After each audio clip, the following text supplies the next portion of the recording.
Hello प्यारे बच्चों, जैसे कि आप लोग देख रहे हैं कि आज का टॉपिक बड़ा ही मजेदार होने वाला है। आज हम लोग बता रहे हैं क्लास 12th का हिंदी का पदखंड का पहला चैप्टर कड़वक, जिसके रचनाकार कौन है? मलिक मोहम्मद जायसी। इसका जो पद है प्यारे बच्चों, जैसे पद क्या है?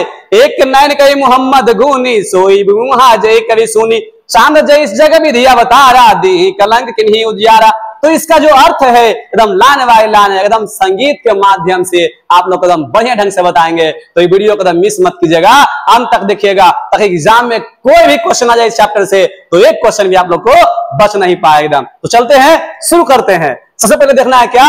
मलिक मोहम्मद जायसी का परिचय। आखिर में मलिक मोहम्मद जायसी है कौन? तो कौन थे? जायसी जी निर्गुण भक्ति धारा के प्रेम मार्गी शाखा के प्रमुख कवि थे। प्रेम मार्गी मतलब प्रेम की भाषा बोलने वाले, निर्गुण भक्ति धारा जो निरंकार ईश्वर की पूजा करता हो। जायसी के जन्म 1492 ईस्वी के आसपास हुआ। कहां हुआ? उत्तर प्रदेश के जायस नामक गांव में। इनके पिता का नाम क्या था? मलिक शेख ममरेज। जायसी कुरूप थे और काना थे। क्यों कुरूप हुए? तो चेचक कारण क्या हुआ? उनका चेहरा रूपहीन हो गया। अब बाईं आंख और कान से क्या हुए? वंचित हो गए। इसमें मलिक मोहम्मद जायसी के 21 रचनाओं उल्लेख मिलते हैं, जिसमें पद्मावत, अखरावत, आखिरी कलाम, कहरनामा, चित्ररेखा, कान्हावत, ये सब जो है एग्जाम में आता है। एग्जाम में कैसे आया प्यारे बच्चों? पद्मावत किसकी रचना है? तो किसकी प्यारे बच्चों? मलिक मोहम्मद जायसी का। मलिक मोहम्मद जायसी का मृत्यु कब हुआ? तो कब हुआ प्यारे बच्चों? 1548 में। आता है प्रेम का पीर किसे कहा जाता है? तो मलिक मोहम्मद जायसी के। आता है कड़वक में कितने पद हैं? 2 पद लिए गए हैं। अब पहला कड़वक जो है पद्मावत के प्रारंभिक छंद से है और दूसरा कड़वक जो है पद्मावत के अंतिम छंद से है। तो चलिए प्यारे बच्चों, अब हम चलते हैं इसका पद की ओर। प्यारे बच्चों, पहला पद आ गया। एक नैन कई मोहम्मद गुनी सोई बुहा जय कवि सुनी। क्या है? एक नैन कई मोहम्मद गुनी सोई बुहा जय कवि सुनी। एक मीन्स एक होता है, नैन मीन्स होता है आंखें। कजरा रे तेरे काले काले नैना, यही नैन है, यही नैन क्या है? आंखें हैं, आंखें हैं। और कवि मीन्स कवि, मोहम्मद मीन्स कौन? मलिक मोहम्मद जायसी। तो क्या है? गुनी मतलब गुणवान, गुनी मतलब गुणवान।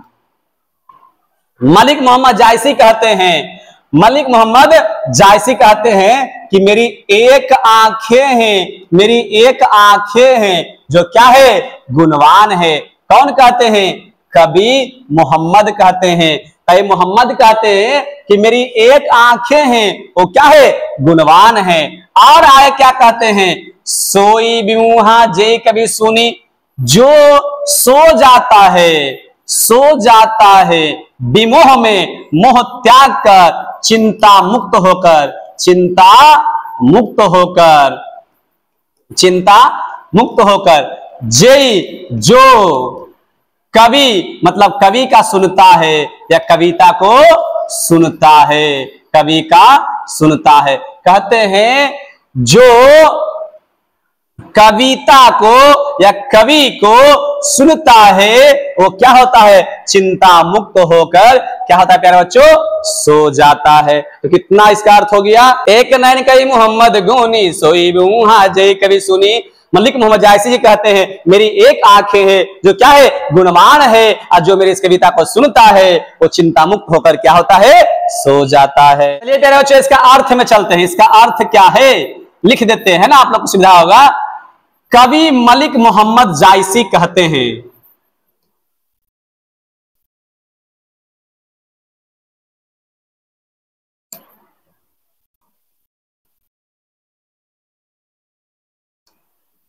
कवि मलिक मोहम्मद जायसी कहते हैं मेरी एक आंखें हैं, मेरी एक आंखें हैं जो गुणवान है, जो मेरी कविता को सुनता है, जो मेरी कविता को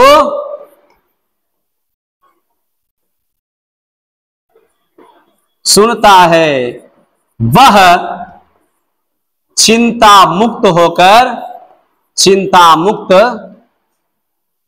होकर सो जाता है। चलिए प्यारे बच्चों, अब चलते हैं हम दूसरा श्लोक में। क्या कहता है? चांद जैस जग विधि अवतारा, दीहि कलंक किन्हीं उजियारा। मतलब चांद को, मतलब चंद्रमा को जैसे, चंद्रमा जैसे को भी जग में, संसार में विधि विधाता ने, ईश्वर ने अवतारा बनाया। दीहि कलंक, दिया, क्या दिया? कलंक मतलब दाग दिया। किन्हीं उजियारा, सभी ओर, फिर भी वह सभी ओर क्या कर रहा है? प्रकाशित कर रहा है, प्रकाशमय कर रहा है, प्रकाशित कर रहा है। मतलब इसका अर्थ क्या होता है बच्चों? ईश्वर ने चंद्रमा जैसे को इस संसार में बनाया और दिया कलंक। उसमें क्या दिया? दाग दिया। फिर भी वह सभी ओर क्या कर रहा है? प्रकाशित कर रहा है। सभी ओर क्या कर रहा है? प्रकाशित कर रहा है। उसी प्रकार से मलिक मोहम्मद जायसी का एक आंखें हैं, वो एक आंख होने के बावजूद भी वह पूरा दुनिया में चमक रहे हैं। जिस प्रकार से चंद्रमा में दाग होने के बाद भी पूरे संसार को प्रकाशमय कर रहा है, उसी प्रकार से मलिक मोहम्मद जायसी का एक आंख होने के बाद भी वह पूरे संसार में चमक रहा है। तो चलिए प्यारे बच्चों, लिखते हैं इसका अर्थ क्या हो जाएगा? ईश्वर ने, विधाता ने इस संसार में चंद्रमा जैसे को भी बनाया, उसमें दाग होने के बाद भी वह पूरे संसार को प्रकाशित कर रहा है।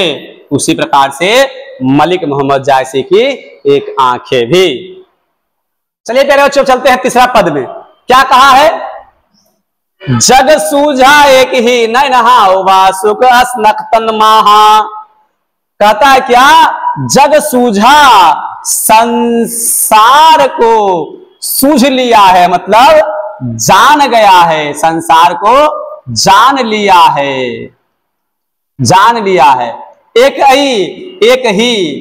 एक ही नैनहा से, एक ही आंख से। मलिक मोहम्मद जायसी कहते हैं, कौन कहते हैं बच्चों? मलिक मोहम्मद जायसी क्या कहते हैं? मैंने इस संसार को एक ही आंख से क्या किया है? जान लिया है। मैंने इस संसार को एक ही आंख से जान लिया है। उवासुक अक्स नखतन माहा। उबा मतलब उगता है। सुक मतलब शुक्र तारा, उगता है शुक्र तारा। आस मतलब जिस प्रकार। नखतन मतलब नक्षत्रों के। महा मतलब बीच में। क्या कहा प्यारे बच्चों? जिस प्रकार उगता है, जिस प्रकार से उगता है शुक्र तारा नक्षत्रों के बीच में, उसी प्रकार से मलिक मोहम्मद जायसी का एक आंखें है, पूरे संसार में चमक रहे हैं। जैसा देखते हैं प्यारे बच्चों, सुबह जैसे ही हम लोग जाते हैं छत पर 3 बजे तो देखते हैं कि सब तारा में से एक तारा है जो चमक रहा है, उसे कहते हैं भोर का तारा। वही कौन तारा होता है? शुक्र तारा। उसी का उपमा दे रहे हैं कौन? मलिक मोहम्मद जायसी, कि जिस प्रकार से नक्षत्रों के बीच में शुक्र तारा उगता है, उसी प्रकार से मेरी एक आंखें पूरे संसार में चमक रही है और मैंने इस संसार को एक आंख से ही जान लिया है। क्या अर्थ हो गया प्यारे बच्चों? मलिक मोहम्मद जायसी कहते हैं कि मैंने एक आंख से ही पूरे संसार को जान लिया है।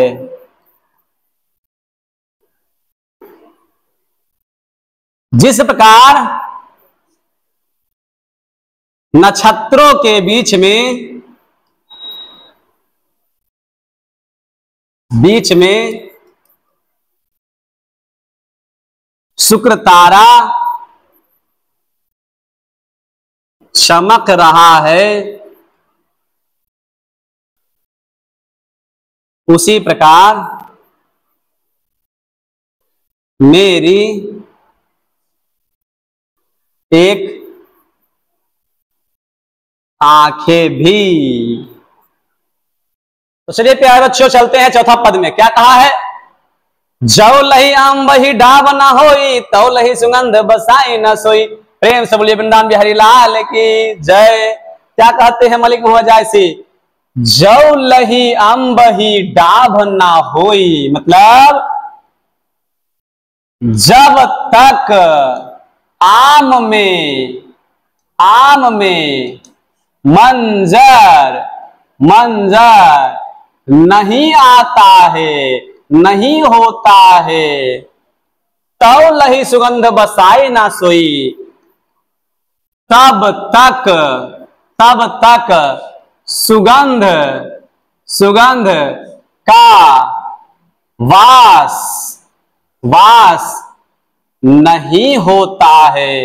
नहीं होता है। कितना मजेदार आ गया प्यारे बच्चों। क्या हो गया? जौ लही अम्बही डावना होई, तौ लही सुगंध बसाई ना सोई। अब देखते हैं प्यारे बच्चों, आम का पेड़ में क्या होता है? मंजर आता है। तो मंजर आता है, उसमें क्या होता है? सुगंध का बसेरा होता है। जब तक देखिए फल आने से पहले क्या होता है?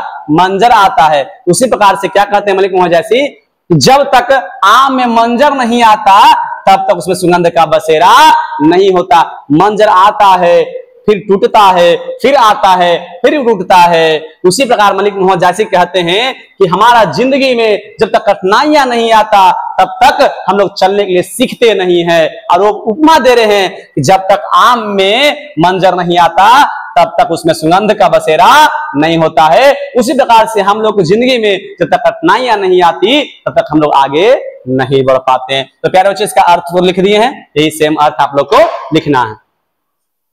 चलिए प्यारे बच्चे चलते हैं अगला श्लोक में। क्या कहा है? कि नहीं समुद्र पानी जो खारा तवति भव्य सूझ अपारा। क्या कहा है? किन्हीं मतलब कि सभी, कोई भी समुद्र का पानी जो क्या होता है? खारा होता है, नमकीन होता है। मतलब सभी समुद्र का पानी कैसा होता है प्यारे बच्चों?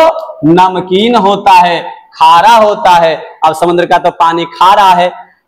तवती तब पर भी फिर भी अति बहुत ज्यादा, बहुत असूझ और अपार है। फिर भी वह बहुत ज्यादा है। क्या है? असूझ और अपार। असूझ और क्या है? अपार है, मतलब बहुत ही विशाल है। इसका अर्थ क्या है प्यारे बच्चों? कि नहीं समुद्र पानी जो खारा तवति भव्य असूझ अपारा। सभी समुद्र का पानी खारा है, फिर भी वह क्या है? बहुत ही विशाल है। तो अर्थ क्या हो गया प्यारे बच्चों? इसका अर्थ कि सभी समुद्र का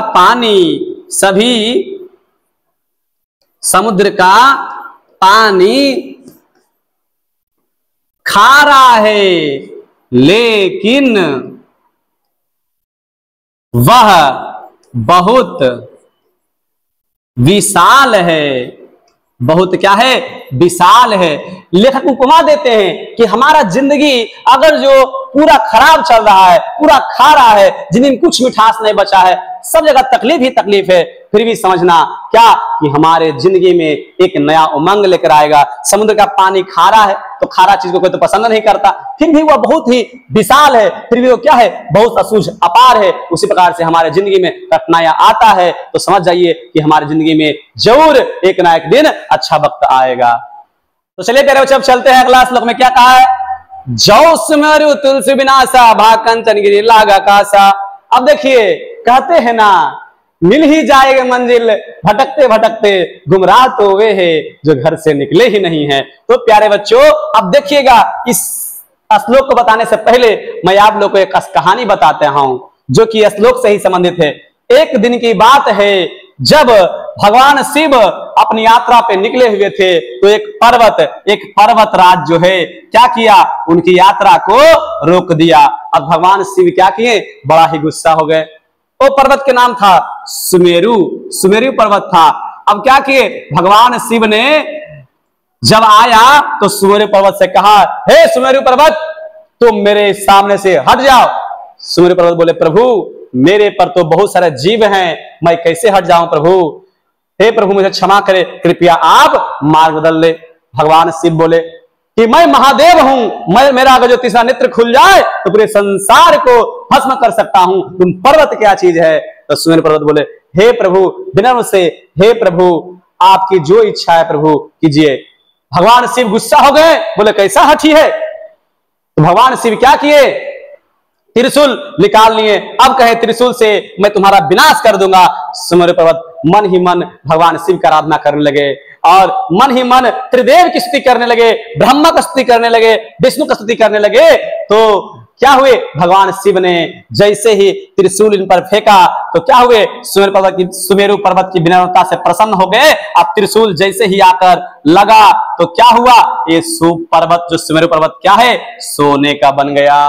देखिए प्यारे बच्चों, विनम्रता से सब कुछ होता है। विनम्र बनिए तो जिंदगी में आगे बढ़ पाइएगा। अगर जो कोई आपको गिराने की कोशिश करे तो बस विनम्र से क्या कीजिएगा? अपनी मंजिल का ध्यान रखिएगा और अपनी मंजिल का ध्यान रखते हुए एक दिन ऐसा आएगा तो आप लोग के सामने पूरा दुनिया खड़ी होगी और उस दुनिया में आप केवल चमकेंगे। तो क्या करना है? सुमेरु पर्वत जैसा क्या होना है? हम लोग को विनम्र बनना है। तो चलिए प्यारे बच्चों, इस श्लोक में आप लोग का अर्थ बताते हैं। जौ सुमेरु त्रिशूल विनाशा भा कंचन गिरि लागा कासा। कहते हैं जैसे ही सुमेरु पर्वत को त्रिशूल से विनाश किया गया, जैसे ही सुमेरु पर्वत को त्रिशूल से विनाश किया गया, भा कंचन गिरि हो गया कंचन गिरि, सोने का गिरि पर्वत, लाल कासा लगा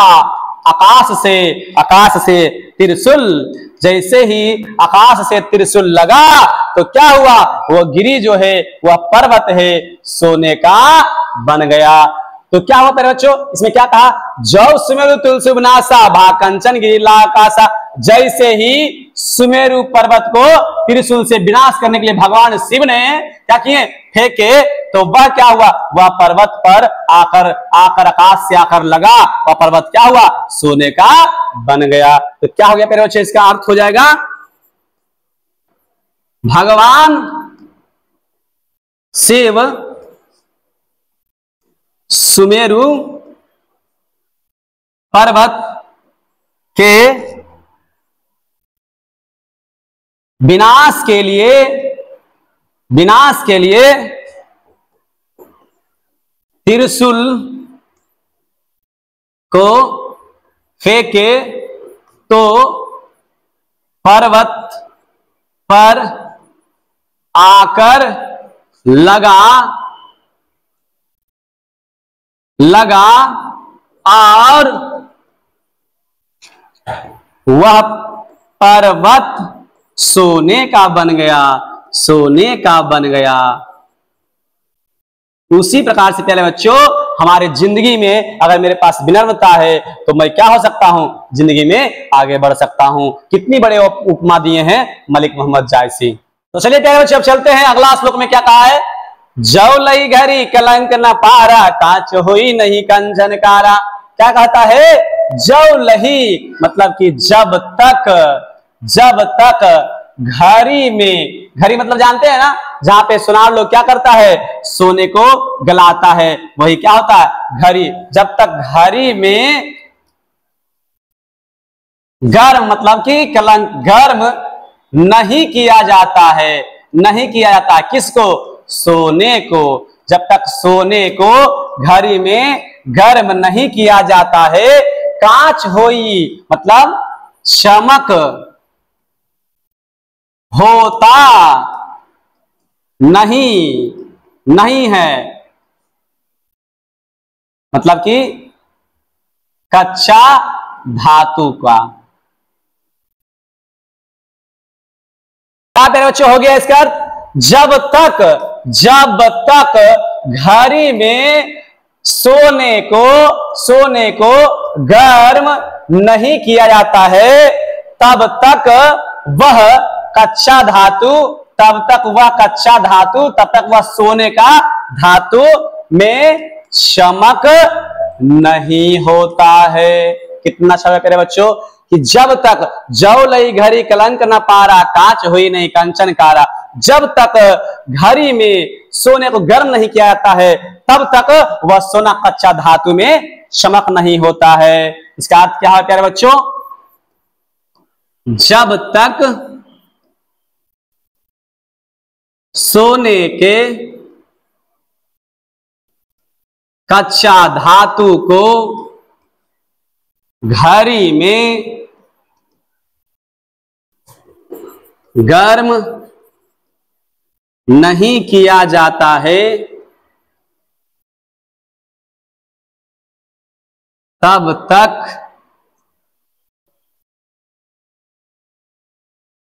उसमें चमक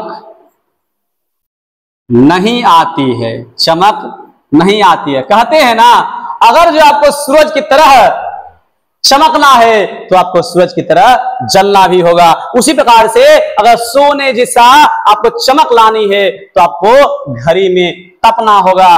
वही कहते हैं मलिक मोहम्मद जायसी कि हमारे जिंदगी में अगर उजाला लाना है तो पहले कठिनाइयों से गुजरना पड़ेगा। चलिए प्यारे बच्चों, चलते हैं अगला श्लोक में क्या कहा है। एक नयन जस दर्पण आओ, तेहि निर्मल भाव, सब रूप बंद गही मुख, जो वही कई चाओ। देखिए प्यारे बच्चों क्या कहते हैं मलिक मोहम्मद जायसी, एक नयन है, उनकी एक आंखें हैं, उनकी एक आंखें हैं, जो क्या है, दर्पण, जो दर्पण के समान क्या है, दर्पण के समान निर्मल है, दर्पण के समान स्वच्छ है, स्वच्छ है।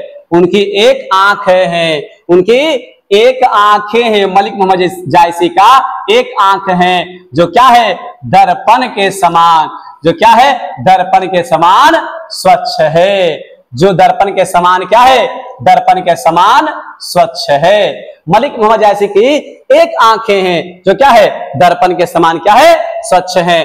और सभी रूप वाले, सभी रूप गुण से परिपूर्ण, सब रूपवंत लोग जो रूप से परिपूर्ण है, गही मुख, उनके मुख को, उनके मुंह के गौर से मतलब अर्थ को, मुख के दशा को, मुख के दशा को बड़े चाव से, बहुत चाव से, बहुत ही चाव से क्या करते हैं, देखते हैं। तो मलिक मोहम्मद जायसी क्या कहते हैं प्यारे बच्चों कि मेरी एक आंखें हैं, मेरी एक आंखें हैं, जो दर्पण के समान स्वच्छ तथा निर्मल है। सभी रूपवंत लोग उनके मुख को बड़े चाव से देखते हैं।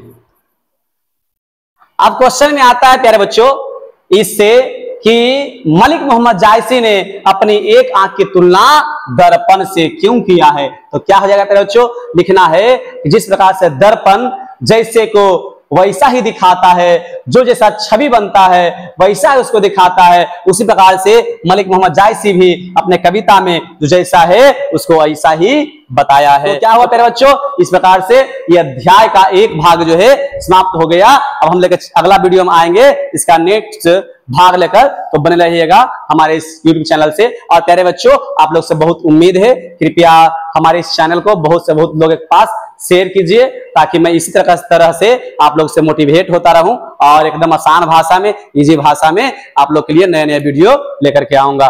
धन्यवाद।